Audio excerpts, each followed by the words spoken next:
lesson 5 of the No Nonsense, No Frills A-Level Physics lesson series. Lesson 5 is all about particle interactions. So we're going to write the title, Particle Interactions. And we're going to start by talking about forces that you are probably familiar with. Things like push and pull and friction. All of those sorts of forces are in fact interactions. And what do forces do? Well, we know what forces do. Forces can cause bodies to change shape, yes, but they will also cause bodies to change momentum. So cause bodies to change momentum. Momentum is a topic that's studied in GCSE physics, but you may not remember it. P was the momentum, from the Latin patere, which is equal to mass multiplied by velocity. It's just a way of quantifying motion. And forces can change the momentum of a body. In fact, the rate of change of momentum is the definition of force. That's what we call Newton's second law.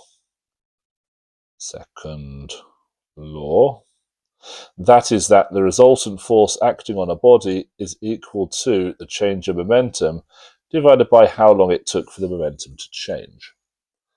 Some people aren't going to be happy with the fact that I'm using a t instead of a delta t, but I think it's fine as long as t is defined as the duration of the application of that force, of that resultant force. So there's Newton's second law. We also have Newton's third law, which we need to be aware of when we look at interactions. Now, Newton's third law is one that often gets confused with Newton's first law, so I'm not going to write Newton's first law here so as to minimize the chance of confusion. I like to call Newton's third law interchange. Newton's second law is about impulse rate. Newton's third law is about interchange. That's the idea that forces come in pairs. And those pairs are equal in magnitude, opposite in direction, but importantly, they're of the same type and acting on different bodies. They're of the same line of action at the same instant in time. So that's what forces do on the macroscopic scale. All of this up here is macroscopic. So let's put all of that in some square brackets and label it. Let's write sideways. Macroscopic. Doesn't look very neat. Probably do a better job than that. Let's take that text and let's move it down a bit. There we go. That's all on the macroscopic scale. That's the scale that we can see and interact with our hands. But on the tiny scale, the particle scale, there are still forces that are still acting. And those forces still cause changes of momentum. And those forces still act in pairs. But what is the nature of those forces? Well, that's not very easy to understand. So thankfully, a chap called Richard Feynman helps us out. So Richard Feynman, and you can listen to his lectures online for free on YouTube. You can also even read his Feynman lectures for free online. The university released them for free. I've got a nice set of books on my shelf from Richard Feynman. He devised a way of visualizing the forces between particles, which we call particle interactions. We use what are called Feynman diagrams. Now, unfortunately, in A-level physics, we don't actually use proper Feynman diagrams. We use these force interaction diagrams that aren't quite Feynman diagrams. So let's consider a very simple interaction between two protons. Let's say it's a proton-proton collision, something like that. Proton-proton collision. We could represent this using a diagram where we have a line, a straight line, and I'll use the straight line tool to help me with this, representing an incoming proton. We have a straight line representing another incoming proton, and then we have straight lines representing the protons leaving after the interaction. And we can draw arrows indicating the direction that the protons are moving. But be careful, because this is actually a vector diagram where the x-axis is space and the y-axis is time. So this represents protons that are getting closer together as time progresses. That's what this represents. And we can label these with a P, with a P, with a P, and with a P. And the arrows are effectively momentum arrows for the proton. But we have an interaction between them, which we'll represent with this wiggly line, and I'll label it with a gamma. Because Richard Feynman, well, he figured out that we could refer to these interactions between charged particles, we can understand them, by the exchange of these virtual particles, these virtual photons. Now, there's a lot more that goes into why these things are photons. That does not fall under A-level physics. It's much more advanced than that. But in this diagram, gamma is a virtual photon. Now, what does it mean by being virtual? Well, it means that we cannot directly observe it. Virtual means cannot be directly observed. And why is that? Because if we did observe it, we would be intercepting that photon, removing it, and turning off the force, the interaction between protons, by doing that measurement of the photon. So obviously we can't interact with that photon.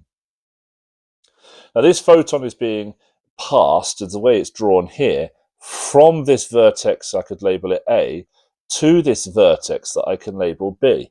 But in fact, photons will also be exchanged from vertex B back to vertex A. We just so happen to have drawn it this way because it's easier to visualize the photon traveling actually in one direction from point A to point B than it is to try to talk about an interaction in both directions, an exchange of virtual photons, plural. If we just visualize a single photon passing from the left proton to the right proton, that's easier for our primitive human brains to process. So what happens? Well, one very bad, let's admit it, but very understandable classical physics way of understanding what's going on is that photons have momentum. They're moving at the speed of light, and although they don't have mass, they have momentum. More on that later. So when the proton emits a virtual photon, it's pushing something away from it. It is therefore losing momentum in that direction, or gaining the opposite momentum, because momentum is always conserved. That's another GCSE idea. So the left proton is traveling. Let's get the highlighter pen out as we explain what's going on. The left proton is traveling along this path, spits out a photon, and as it pushes that photon to the right, it causes the proton to be pushed to the left. On the other hand, this proton is minding its own business when a photon comes along and hits it, causing it to gain momentum in the direction of the photon, and thus we see repulsion between the two protons. So we could say that electrostatic, that's what we call the force between two charges, electrostatic repulsion is caused by the exchange, and this is how you should word it, probably spell it right though, exchange of virtual Let's spell it right, virtual photons. Okay, but what about electrostatic attraction? Well, this is a bit more difficult to understand in terms of classical physics, because it's not classical physics at all. And you'll find textbooks that desperately try to explain what's going on here, where they might draw a skateboard and another skateboard and a couple of wheels like this, and they might draw some people stood on the skateboards like this, and maybe the person on the left throws something, a ball or something, away from them, and in doing so they get pushed to the left because they've pushed the ball to the right. Maybe the person on the right is going to catch that ball, slowing it down and stopping it. Thus they get pushed to the right, and there you've got your electrostatic repulsion. And what these rather dodgy models do is try to explain what's going on with electrostatic attraction with the use of boomerangs. Now, I don't agree with this. I think this is an absolutely terrible way of trying to teach something that is very exciting and very exotic, to try to make it look a little bit like classical physics. But we're only 5 lessons into our A-level. It gets complicated, and it will get much more complicated very quickly. So in order to help you out, to make sure you can follow what's going on, we are going to use this same rather bad model.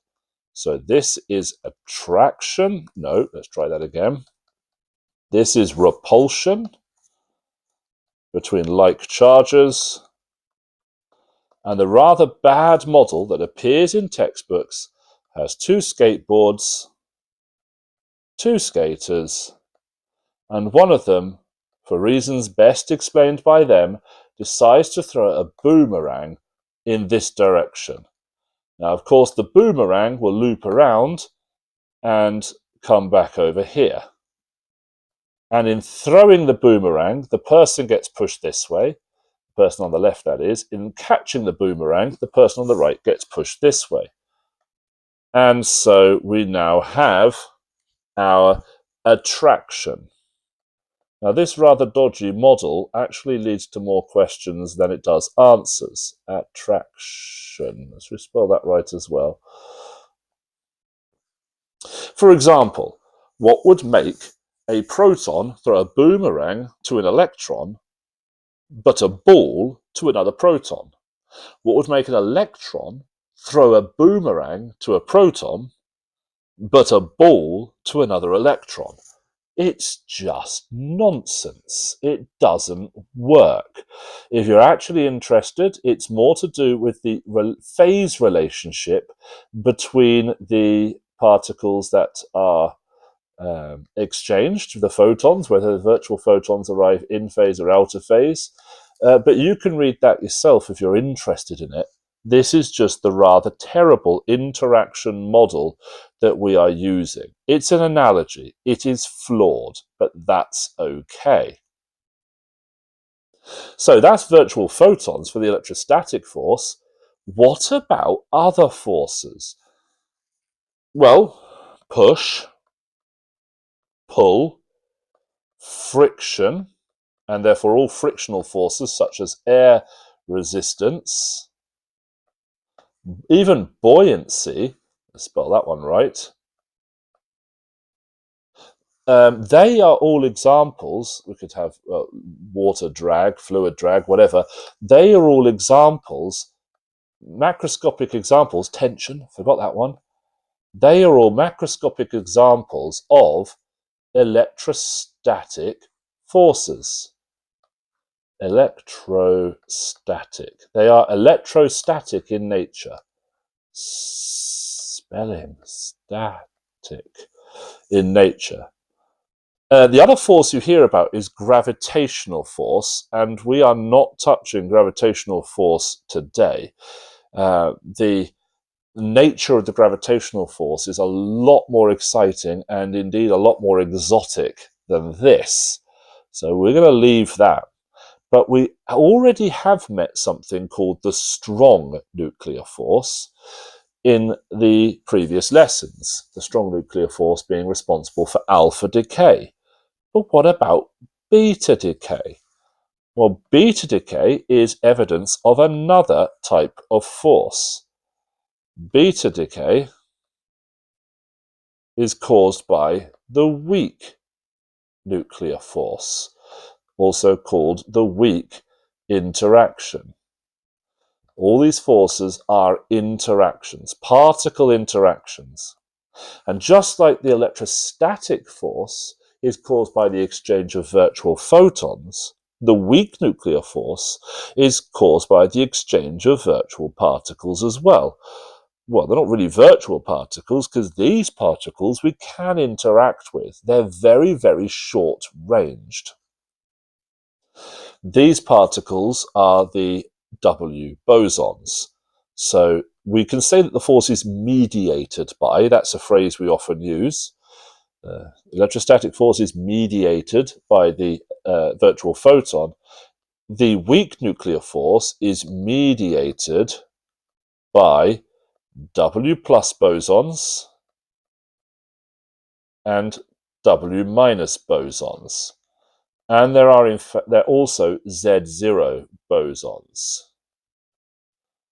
Z0 bosons are very exotic, and I've only ever seen them come up on an exam once. But W plus bosons and W minus bosons come up every year. You really do need to know them. And what does the little plus and the minus and the 0 in the top right corner mean? That means that they carry electric charge. In other words, W plus and W minus bosons exchange virtual photons with other charged particles. And every charged particle in the universe exchanges these virtual photons with every other charged particle in the universe, which is, a pretty big thing to think about. There's a lot of particles out there. The W plus and W minus bosons also exchange these virtual photons because they also have electric charge.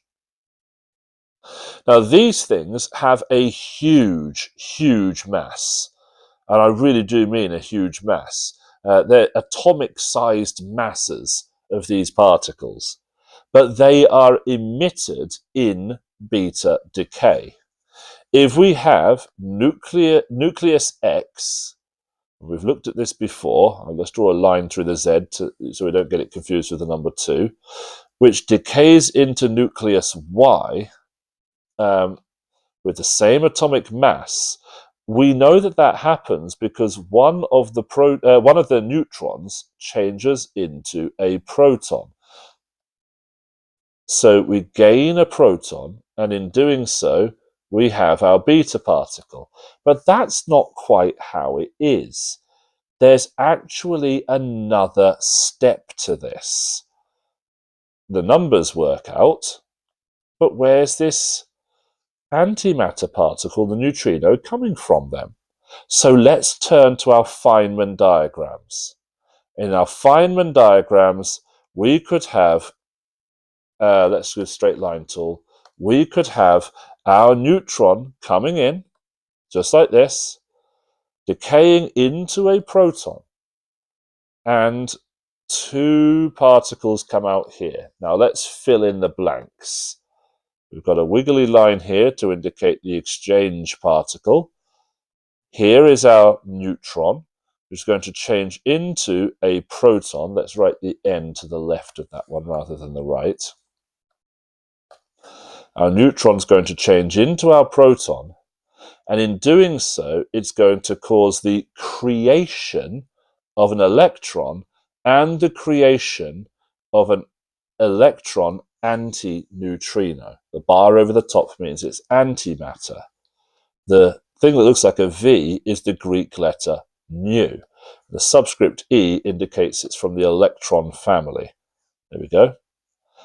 This is going to be a W minus boson.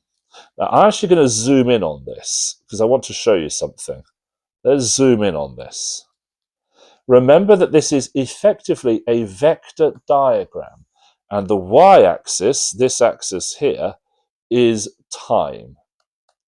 Which means that if I draw a horizontal line that represents, or any points that cross that horizontal line, are occurring at a particular instant in time. So at that instant in time, there is only a neutron. That instant in time, there is only a neutron. It's just moved to the right a bit. And that instant in time, there's only a neutron. But when I get to here, what particles do I go through? Well, I go through my proton. My neutron has changed into a proton, and this W minus. Now, if I look along that line, the proton has a charge of +1 of the elementary charge, and the W minus has a charge of -1 of the elementary charge. You add those two together, that's 0, which is the charge of the neutrons. We haven't created charge here. We've just split the neutral charge into a positive and a negative charge. We still have our nucleon. It's just changed from being a neutron to a proton. And at that instant in time, that's all we have. The proton and the W minus boson. And then if we fast forward to a later point in time, let's just draw my line here. What have I now got? Well, now I've got a proton here on the left, an electron, there's the negative charge, but also this electron anti-neutrino. The W boson has split into matter and antimatter. Yes, we've created matter, the electron, but we've also created antimatter in equal amounts. Well, I say equal amounts, the same number of particles, and that is the electron anti-neutrino. So at that particular point in time, everything still balances. That is the Feynman diagram, it's fit to width, that is the Feynman diagram for beta minus decay. So let's label it beta minus decay. We also have a Feynman diagram for beta plus decay. What I'm going to do is I'm actually going to copy this diagram like this, should be able to copy it, and then I'm going to paste this diagram next to it and label it. So what's going on with beta plus decay? Well, as the name suggests, in this decay, we create not an electron, but a positron. And in this decay, we don't start with a neutron and a proton being formed. We start with a proton and a neutron being formed. That's right, this is for proton-rich nuclei. A proton will decay into a neutron. The W boson in that case is a W+. It decays into a positron, same properties as an electron, except it has instead got a positive charge, the opposite charge, and instead of decaying into, I can't delete what I want to delete. Let's make the rubber narrower. There we are. Exercise in frustration. There we go. Instead of also having an electron antineutrino, we've got an electron neutrino. And we could do the same thing here we did with the beta minus decay. We could look there, we've got +1 charge for the proton. We could look here, we've got +1 charge from the W plus boson and 0 charge from the neutron. And we could look here, and we've got 0 from the neutron, +1 from the positron, and 0 from the electron neutrino. But there is one more mistake that needs to be corrected, and it leads me to why these are not technically Feynman diagrams. The arrows are the wrong way round. In true Feynman diagrams, antimatter has an arrow pointing backwards and matter has an arrow pointing forwards. Yes, Richard Feynman interpreted antimatter as being same as matter but going backwards in time. Now that's actually fine, because the big genius moment of Richard Feynman was to realize that we could put the time axis in any direction we wanted, and yet the particle interactions would still work as long as antimatter has an arrow going backwards in time. Now, I don't want to get into that too much at the moment because it does get a bit complicated. I'm sure it will come up later. But just bear in mind that these diagrams that we teach you in A-level, where we say time is going up, flowing upwards on this diagram, that's nonsense. I mean, actually, I am going to just show you this because I think it's exciting. Let's take the beta plus and let's redraw it sideways on. I'll delete this in a minute. So you've got your proton going like this, you've got your neutron doing that, you've got your W boson like that, and then you've got your two particles coming off like this. This one here is your beta plus, this one here is your electron neutrino, and you've got your W plus like this. Now time vertically, so I've rotated the diagram round, and let's just have a look at what happens at each instant in time. Let's do it. What's the charge at this instant in time? Well, it's 0. But the neutron's going backwards. That means it's not actually a neutron, it's an anti-neutron. So I should put a bar over it. It's usually how we indicate an antiparticle. That's an anti-neutron. Then what happens? Well, the anti-neutron and the proton annihilate each other, and we end up with a W plus boson forming, carrying the charge. Then that will decay into an anti-electron, a positron, and an electron neutrino. And look at that, everything still works. The diagram still works. This is the interaction between a proton and an anti-neutron. It's the same Feynman diagram as beta plus decay. We just turn it on its side. What a powerful, powerful diagram. Now, there are other Feynman diagrams that you need to learn. You need to learn about proton interactions with neutrinos, neutron interactions with neutrinos, all that sort of thing. But once you can do one or two of these Feynman diagrams, you can do them all. So let's just quickly rattle through them without using a ruler, other diagrams. And I might have to make a little bit more space here, diagrams, because I want each lesson of notes to fit on one page. So what do? We run out of room. We draw things more small. We make them smaller. That's right. Let's zoom in and make that smaller. There we go. So freehand diagram of the other Feynman diagrams. Let's take a neutron. And how do we detect neutrinos? Well, we interact the neutron with the neutrino. Doesn't happen very often, but it does happen. This is our neutrino. This is our electron. This is our proton. And this is our neutron. There's no antimatter here. And this W boson has to be a W minus so that at any instant in time, all the charges still balance. So that is your neutrino-neutron interaction, or your neutron-neutrino interaction. And I could label it like that. I could say neutron-neutrino interaction. We could also have a proton-antineutrino interaction. So here's my proton. In comes my antineutrino. W boson. This is the clever thing that's doing all the work. There's my anti-neutrino, my electron antineutrino. This is going to decay into a neutron. It's going to give me a positron, so it's going to be going backwards in time. And you can use the beta symbol instead of the E if you prefer. They're both just as correct as each other. That must be a W plus boson. Why must it be a W plus? To conserve charge. And there we have it. We have a diagram where actually, if you look at that from the side, that looks a bit like a proton-anti-neutron collision, which we've already seen. It's the same diagram. It's just rotated around. Let's do another one. Let's do a electron capture diagram. So electron capture, if there's an electron that's in the nucleus, it can be captured by a proton, not in the nucleus, close to the nucleus. It can be captured by a proton, and what comes out is an electron neutrino.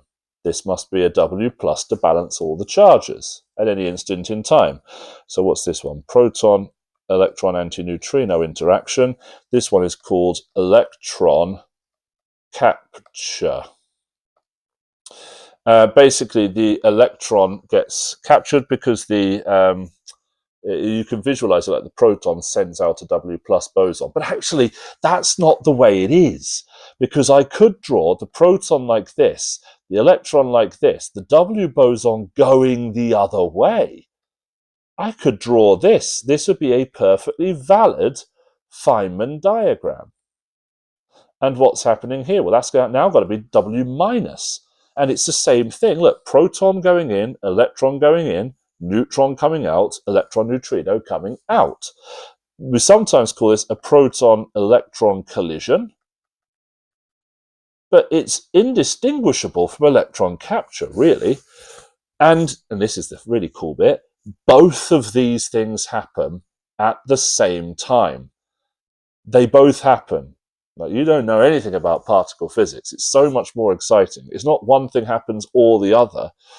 Both the W plus and the W minus boson are emitted, but with different probabilities.